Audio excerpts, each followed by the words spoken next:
Ay, Baba. This is something that is very difficult for me to do because I have, first of all, there are some people in the audience that have heard this story before, so I will have to put some spice on it so that. Secondly, because it's like he said, it's a very intimate experience, and usually one of those things that you don't want to say because it's like violating some code inside. Thirdly, because I really do not understand very well what happened. But let me start from the very beginning. I was born in Puerto Rico, that island which is surrounded by water, big water. And I was born there in 1943. And I grew up, my mother and father my mother was very Catholic. And I went to Catholic school. By the way, when I was looking at Daddy's doing that pocket thing, I remember I was an altar boy and we used to do it with a little handle like that. It was, maybe we should do that here. And so I was in Catholic school and like every little kid, and I started to ask questions. There was a lot of tragedy in my family at that time. I remember seeing my grandmother meeting her dead body in the room when I walked in. And my mother had a terrible accident when I was like 8 or 9 years old. And I saw her in the car with all of these rebars crossing her. So I was always concerned about death. It was like something that I could not get out of my mind. So I asked questions, and I was taking catechism in school. And I couldn't believe it, it was very strange. There was a Heavenly Father who was created this thing in order to entertain himself, basically. And if you miss the rules of the game, he would punish you eternally. And that was the model that I was being sold. I couldn't take it, it was like a terrible thing, so I was torn by that. So I insisted, I grew up a little bit more. When I was 13 years old, I couldn't take it anymore, so I decided to ask several questions. But to top it that, I had a friend who was from an atheist family, very well read. And he would pass books to me by Sartre and Bertrand Russell. I remember reading one that struck me. He said, "Why am I not a Christian?" by Bertrand Russell. And those things, they pose questions that I then asked to the priest, and the priest would either scold me or tell me that I was not supposed to be asking those questions. So at a certain point in time, I decided that I was going to ask the question from the boss himself, because the bureaucrats didn't know. So I borrowed from my mother a little book which was called Meditation by Tommaso Kempi. He's a mystic from the Middle Ages, I guess. It was a little book like that with little one-page meditation. And I took it to the park. There was a park in the neighborhood that I lived, and I decided to stay there till the wee hours of the morning, meditating and praying God for a sign. A little angel with a trumpet, bush on fire, the typical thing, And what happened is that nothing happened. And I decided that God did not exist, that it was a story. So I went and I told my neighbor, was my best friend also. And at that time, when at 13, I became, I don't know what I called myself, agnostic, atheist, whatever. And then I was scared to death, because up to that moment, death was something that I could buffer with the idea that there was angels and God was taking care of me and stuff like that. Now I was alone. And it was very scary to see the stars. And in Puerto Rico at that time, there was like now, no electricity, or not that much electricity. So when you go to the countryside, you would look up and you would see this incredible skyline. And instead of becoming excited about it, I became scared. Because I said, where did this come from? You know? So I had my doubts. Even though I studied science after that, and I became very materialistic in the philosophical sense, I could not bear that. Then, at some point in time, I'm going to intercalate this with a poem that I wrote, which explains it more beautifully. But there was a time that then I went to Mexico to study a PhD in immunology or something like that. At the time, 1968, 66 to 68. And that's when the student revolts took place in the world. But remember, I was taking a class in another extreme of the town near a railroad station. And there were no railroads when I was growing up. They were almost dying because the railroads were taken out. So I remember that I was in this, going to school, walking through this big plaza. And I heard this whistle of a train. This actually was 1967. And I heard the whistle of this train, and I had to stop because something like tore my heart. I don't know what it was. It was a foggy night, one of those typical foggy nights in Mexico City, so I sat down in a bench and I didn't go to class. I couldn't move. I was like very moved inside, and I don't know what it was. And later on I will let you know the end of this story, but that was the first time that I felt something very profound in my heart that I could not explain. Some transcendental moment that I could not explain. I'm sorry. Yeah, that's better if you hold it close. Excellent, hold it close. So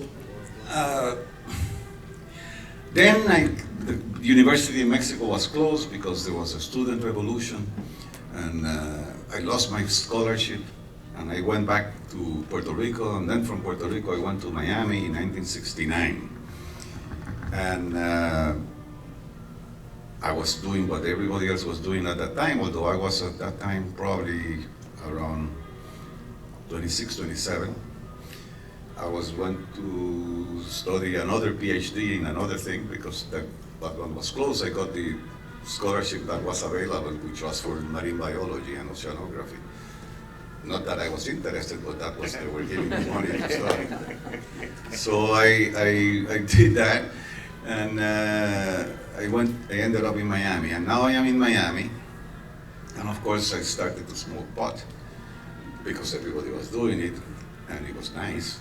I became a little bit more enlivened because of the then I had been very boring intellectual, Marxist, atheist, scientist, and I decided to walk into my neighbor. No, what happened is something else happened. Something else happened. I went to Puerto Rico for Christmas in 1968, I think. 1968, I can't remember now the dates. 68 or 69. And since the people that had put me into the pot thing were younger than me, it was actually my former brother-in-law, Pedro Guzzi. Some of you know him. He lives in Washington. So he was the one that had he had the deals with the dealer, who was another young kid. So I went to get some grass because it was Christmas. You have to be happy. So they said to me, "There's panic. There's no marijuana, no pot in town." So I said, "Why? What are we going to do now?" So I have some mescaline. It's the same thing. It's all the same thing. And I was ignorant enough to accept it, and I took it, and I split half of it to my then wife, Conchi. She's no longer in this world, but she took it, and I took it. And we were sitting by the ocean, and I said to her, "It's nothing, you know. There's nothing happening, you know." Because the good thing about pot is that you smoke and you immediately get the high, but there, you know. So I said, "What is happening? What is happening?" we were, robbed of, I don't know, $10, I think I paid for that bill. So we went to the beach, and this is in an old fort near a hotel. We parked the car, and we were sitting there by the beach. And all of a sudden, the ocean became alive. I don't know how to explain that, but that's what I saw. And I was part of it, and I realized I got this feeling that the tears that I had in my eyes, because I was very moved, were actually feeding the ocean, and that it was all unified. I don't know what it was. I looked at Conchi, and she was not there. There was a globule of light around her, and she asked me, "Who are we?" And I said, "I don't know. Maybe we died. I don't know. We must be spirits. I don't know." So this was something that we were there for about 4 or 5 hours in that state, walking, and remember, because we started to walk then, and I was wearing not Kings, but they were called Jaycees at that time, like those things that you would put your toe, big toe on it, and there was nothing else. Hippies used to have those things. So, but I looked at my feet, and for some reason I remembered, which is something that I forgot to tell you, but I will tell you. I remembered that I always associated those sandals with Jesus. Probably that's why they were called Jaycees. Jaycees, I don't know.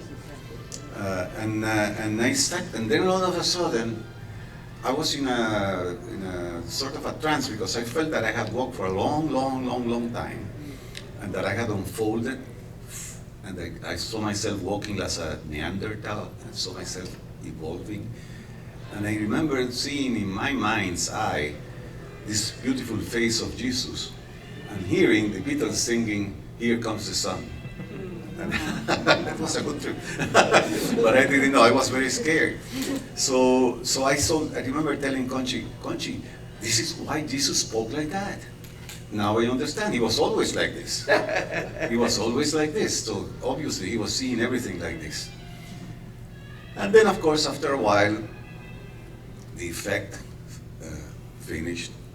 There was many stories, but I won't go in there. And we ended up, but when I talked to my brother-in-law and his friends, they said that was a bad trip. They used to go to discotheques with this thing. I don't know, they would have died. I don't know how they did that. So I said, no, that was a bad trip, they told me, but I was struck by that. So I started reading, and I remember the first book that got in my hands was This Is It by Alan Watts. I read that book. And then Doors to Perception by Aldous Huxley, and then from there I jumped into the Christian mystics, from there I jumped into the Eastern mystics, and I started to see that whatever was it that I experienced, these people were also describing, and I'm sure they were not taking mescaline, so I said there's something else here that I don't know. But I left it at that. I tried again, once more, because I thought this is the pill that gives it to you. So I tried again once more with something called psilocybin when I went in a trip to Puerto Rico again, probably the early 70s, spring break. And we went to El Yunque, which is a tropical forest, with a group of friends. And I took this psilocybin and I got lost in the forest. And in a moment, I was very scared because I was lost, and then I saw this big mountain, which is not big, but it was big to me. And she spoke to me, like mountains do, with deep voice, solemn. And she said to me, what you're looking for, you're not going to find like that. This is no game. So I became very scared, very, very scared, and I left, and I went back. And then I will transpose you now to Miami, and this is now coming back from that spring break in 1970. I am climbing the stairs of the lab where I was doing the research for my thesis, and I was grabbing there was one of those handrails that was made of like a tube, cold, and it was so cold, and I started looking at the women, the men around with the laboratory frocks, and I said, this is so foreign to me, I don't belong here. So I got a big depression. I went back down, got the car, go back to Coconut Grove, where I used to live, little house. Walked in the house, and Conchi was in the sofa weeping. And I said to her, "What happened to you?" And she said, "I just went to buy cat food, and I went to the supermarket, and I grabbed the can of cat food. It was so cold, and I had to drop it. And I looked around, and there was these people, the cashiers were doing this and that, and I couldn't find out what was going on, and I didn't belong there. So we decided to, I don't know what we decided, not to do anything, to smoke pot." And that was a good solution. And then I stopped going to school, and because I stopped going to school, and I, of course, and I didn't have any money, so finished the stash, and then I always had everything. So went to him. I can't remember his name now, but I went to his house, and he said, "Rich," was his name, yes. "Rich, I need some stuff. I'll repay you later." And he said, "Yeah, one moment." And while he went inside, I saw that in the living room, it was such one studio, in the room there was a poster of my Baba, but I didn't even know what the poster was. And the poster said, was Baba holding his chin like that, was like a long hair. I thought it was Einstein.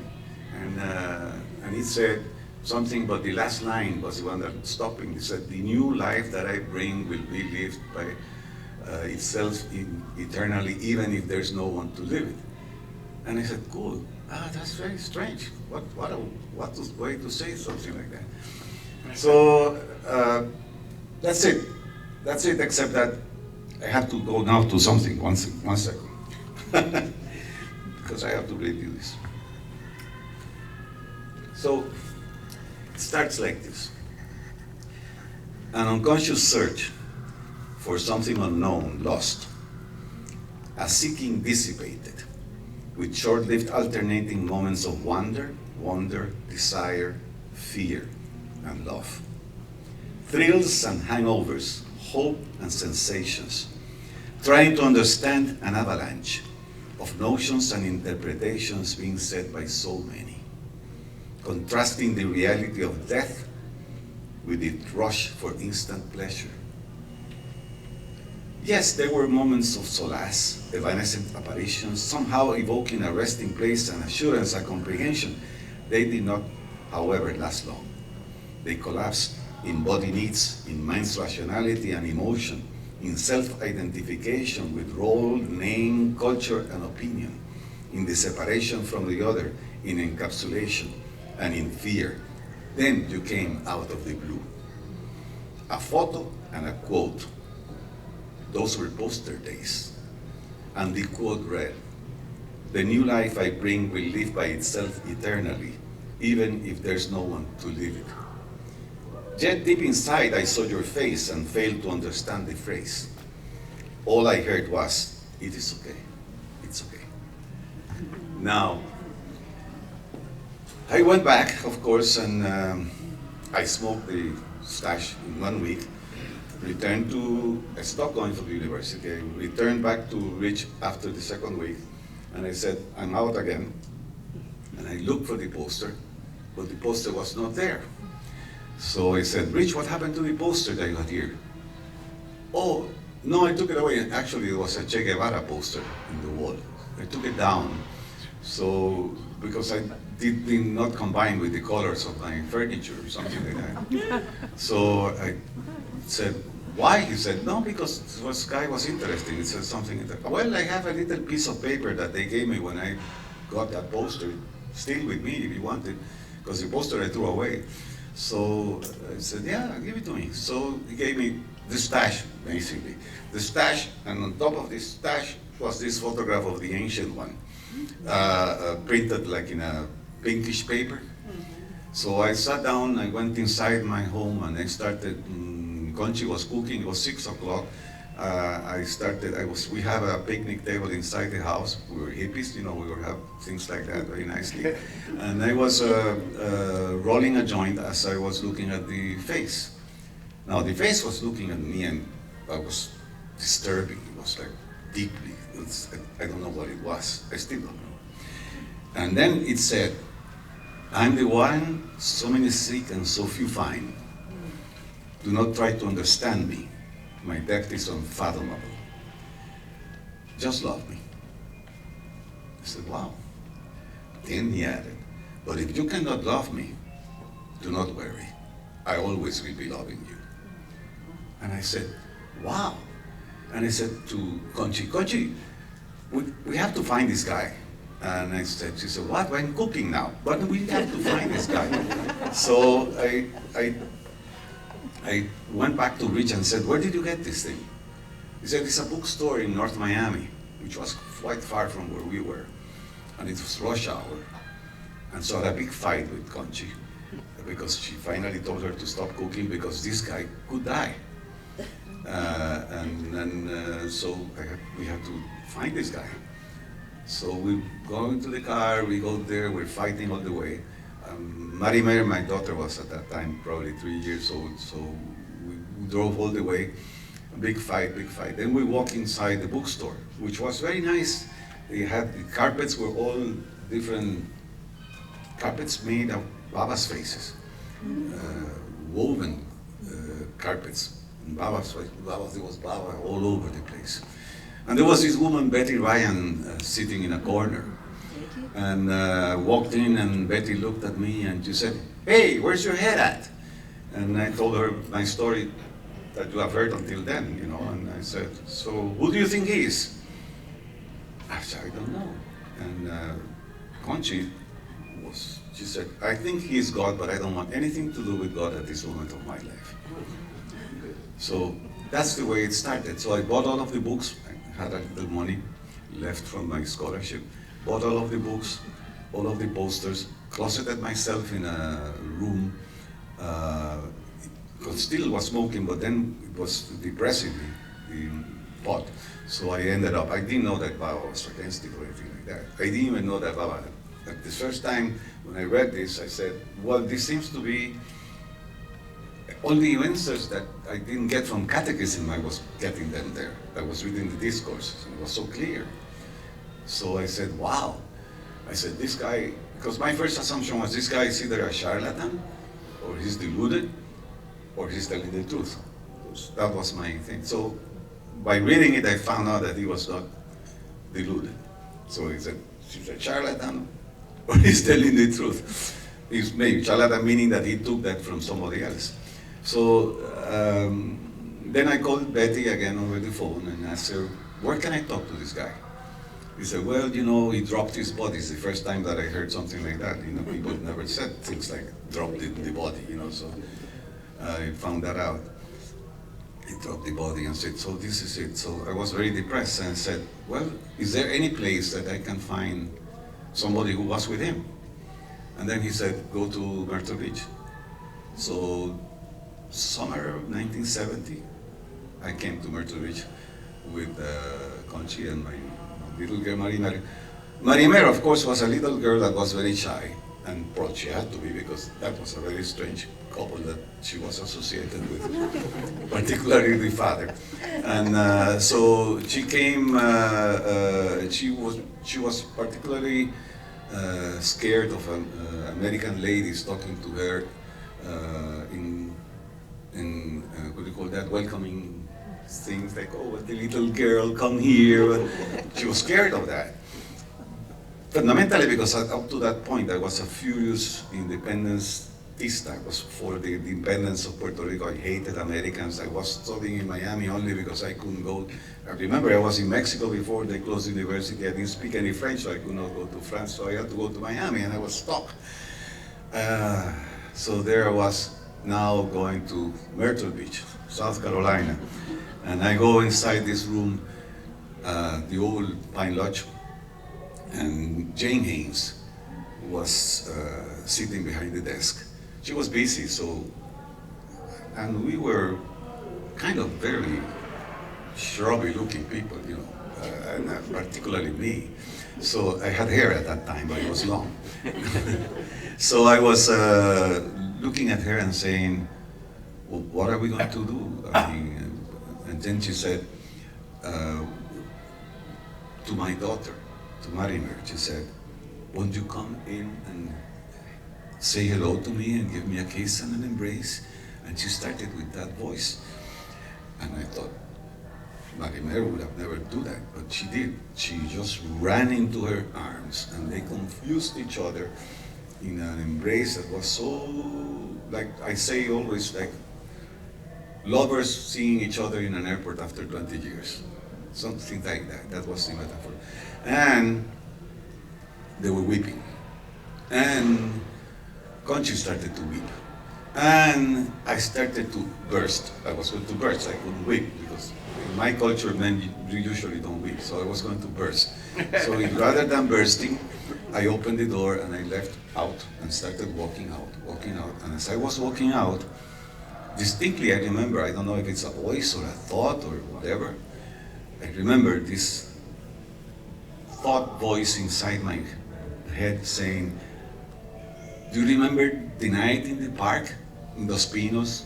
What's the name of the park? Do you remember the night? I said, what? He said, this is your sign. And then I was so moved that I sat down. Fortunately, there was one of those tree trunks there. I sat down and I realized that it was Baba speaking to me. And I said to him, I accept you. You're my master.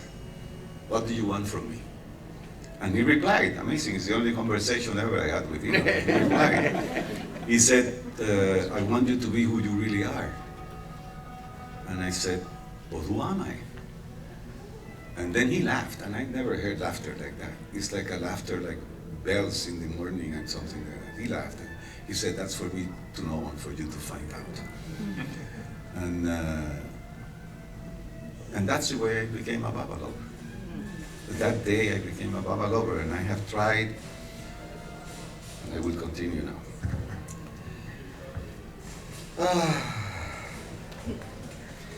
So I threw away my mental plans and placed games aside for a while to read your books and study your life. And I started to read about oneness, about only one ocean, about the cycle of water, about no time, about no hell and no heaven, about only one destination. I was amazed about how well it fitted inside. Beyond the thousand doubts, all was somehow defined while not understood. A love devoid of form.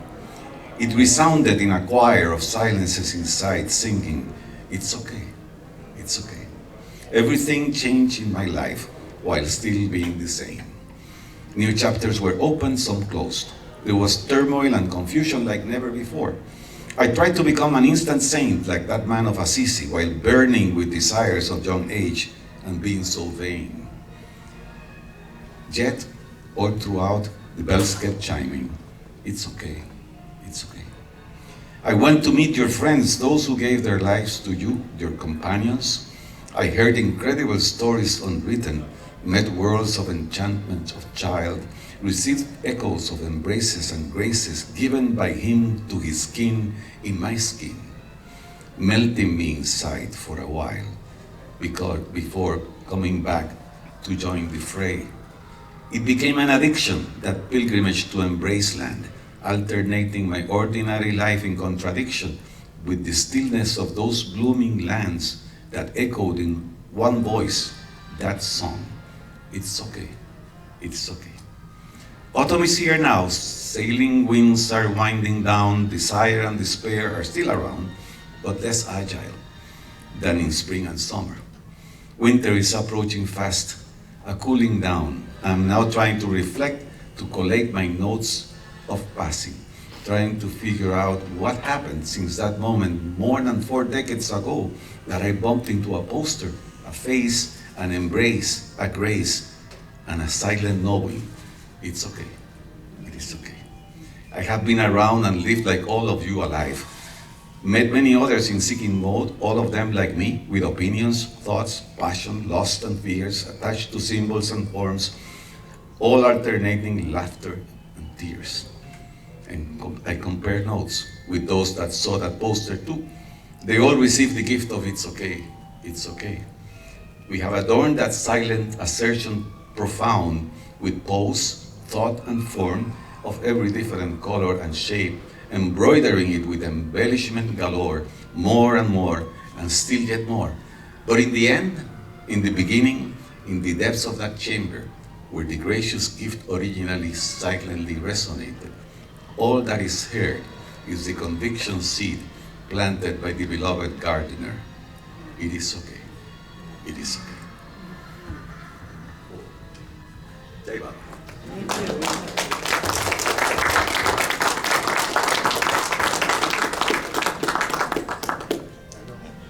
Arsenio, if you wouldn't mind, tell the story about being a vegetarian and having dinner with Elizabeth. Oh, yeah. That was part of my surprises where how things change. Because I came here, I was for 2 years, no, 1 year, no, 2 years, because we had been vegetarians trying to find out something. Besides smoking pot, we were also vegetarians. So when I came here, we, of course, stored ourselves. First night, there was no room in the center, I don't know why, so we stayed at Lake Arrowhead campgrounds. And then we went out and we bought lots of vegetables, but when we arrived at the cabin, which stayed at the Twin A, there was a note on the door saying that Elizabeth wanted to have us for dinner. So I said, that's fine. So we went to the house, the three of us. And there was Elizabeth, Kitty, Jane, and this lady that was helping them in the kitchen. We sat around. Elizabeth asked me to sit the right hand side of her.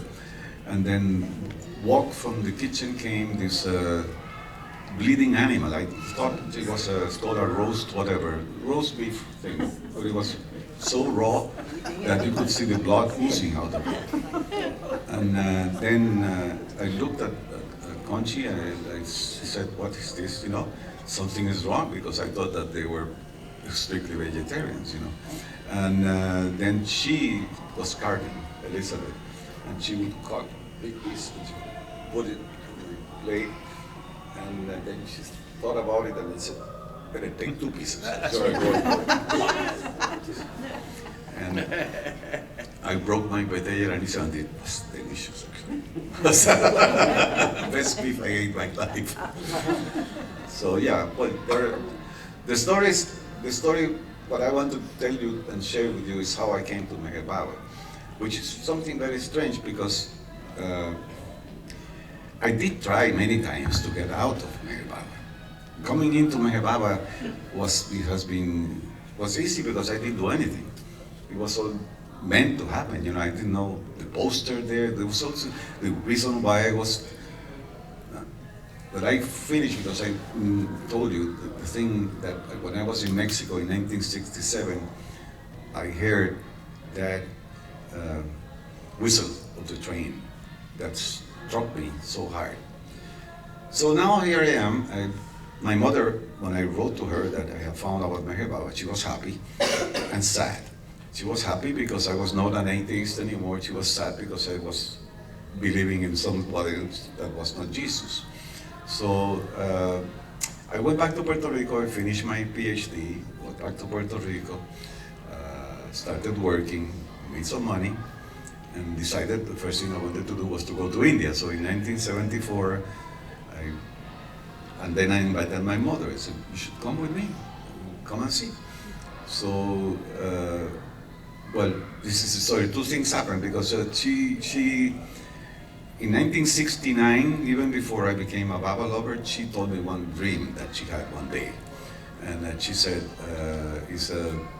about, I had a dream last night. I was an atheist, remember? She said, and this dream was that I was in a foreign land, but in the Orient.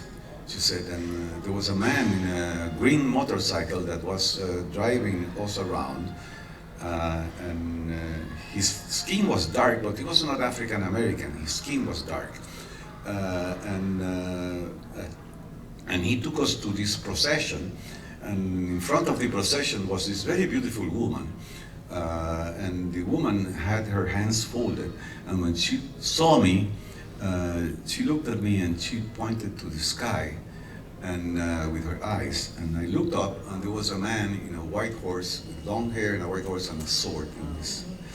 And that's the story that she told me. And I said, what do you think? And I said, sarcastically, biblical. That is biblical, definitely biblical. And then now I'm going back to India with her. So what happens is that the first person we meet in Bombay was Jaldastur. Because we were coming, imagine, I would say, my mother was 62. So I said, we're coming with an old lady. I was 74. We're coming with an old lady, so we need help. So she was waiting, he was waiting in one of those, what do you call that? Turnarounds? I don't know what you call it. Huh? Yeah, roundabout. We would roundabout. And then he started shouting, Jai Baba, Jai Baba. And he was in his green motorcycle. And he, of course, arranged everything, took us to the, I think we're saying the YMCA or something like that. And then from there, he next day arranged the trip to, and then we walked into Merasat. And we walked into Merasat, and we were a novelty. There was 7 Puerto Ricans coming to Merasat in 1974. They were excited. They were, oh, so beautiful. They even went and asked for coffee because they found out that we didn't drink tea but coffee. So they went and they organized some coffee. They brought some coffee. So, but then Manny said, bring your mother. The Mera is waiting for her. So I grabbed her and we were walking. It was also my first time. So I'm bringing her in, and my mother, as she was walking with me, says to me in Spanish, that's the woman in the procession. This is the woman that leads the procession. And then we walked in, and Mera stood up from her chair. She came to meet her at the stairs and grabbed her by the arm and said, he's the Christ, you know, he doesn't have to come in any religion. And he brought her into the living room of the house, where there's a painting of Baba in a white horse climbing to the clouds. The thing is that my mother had that dream on the 31st January 1969. So there was an interesting thing that I got to know. But the other thing is that day, some of the old timers here know who he was. The person that was with me in that trip also was Norberto. And we stayed at the East West Hotel. Because Bilu, we were going to stay at Bilu's because of my mother and his mother were there, but they didn't, because Norberto had good fame with Bilu, so Bilu didn't want him to stay there. So finally we ended up staying at the East West Hotel, which was kind of a little dump at that time. And then we were sleeping there, and in the morning Norberto said, let's go to the tomb. And we woke at 4 and we started walking. I don't know if he thought he was going to be walking. In the end, he realized that we were not going to get there on time. And we started to hitchhike. And one of those trucks full of Indians, because there are many Indians, we sat on their laps. And I thought that it was a very strange experience. So finally, they dropped us in the Mehrabad, and we walked up, and it was too early. We were there too early, and I remember 2 moments there. Once, when I walked in, I didn't know what to do. Bowing down is nothing that that's not part of I didn't know anything. And so I just stood there. I think I sat on the floor, but I felt a presence, a strong presence, and I said, I was thinking in my mind, let me do something, what can I do? Some service, some big thing, big thing. And then this little creature touched my thing and my saree, and she said, do you want to broom the floor? And I said, yes. But when I walked out, I was leaning. There was nobody else there except Norberto Mansari and myself. I was leaning on one of those posts outside, and I heard the train whistle. And my heart broke. And I wept. I couldn't stop weeping. And I don't know what it was. So 1967 to 1974, one trick. When I was 13 till when I was 27, second trick. I learned that he tends to create the punchline for his jokes. He doesn't care what time. And that's it. Jai Baba, Jai Baba.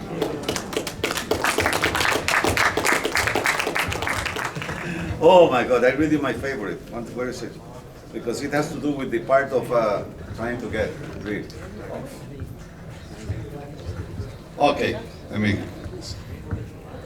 This one is called Rubbish Wagon. Beyond mind, beyond the constellation of aggregated elements of form that evolve with time, out of that impulse to love for the sake of joy. Beyond the music of the concert and the howling winds of the storm. Beyond the serenity of your silence and the impetus of my vices, you are always with me. In between and during all ups and downs, like an unforgotten yet never learned morning song. It's not my will that causes this unwitting attachment, much less any virtue or right to grace or steadfastness. I'm just that last rubbish wagon attached to your train. I'm not even holding on to the hem of your garment. Instead, you're grabbing me by the tail of my pain and not ever letting